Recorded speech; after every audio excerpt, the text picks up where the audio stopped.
আমি এই প্রবাসে যদি মারা যায়, আমার ফ্যামিলি বা প্রতিবেশীর কাছে একটাই দাবি, আমার মৃত্যুর পর বাংলাদেশে লাশ গেলে আমার বাড়ি যেন লাশটা নেওয়া না হয়। আমার যদি রাস্তার কুত্তায় আমার লাশটা খাওয়া যায় তাতে আমার দুঃখ নেই, কিন্তু আমার স্ত্রী শেষ বিদায়ের কালে যেন আমার লাশের চেহারাটাও সে দেখতে না পারে। একটা মানুষ কতটা পরিমাণ কষ্ট পেলে এরকম কথা তার মুখ থেকে বের হয়। আসলে তার স্ত্রীর প্রতি মনে হয় যে তার অনেক কষ্ট আছে, সেই কারণেই সেই কথাগুলো বলছে যে আমি মারা গেলে আমার লাশ রাস্তার কুকুরে খাক, কিন্তু তার স্ত্রী যেন শেষবারের মতো তার লাশটা না দেখে।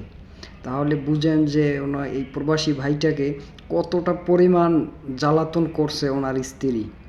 এই সমস্ত মহিলাদেরকে আল্লাহ তাআলা সঠিক বুঝ দান করুক।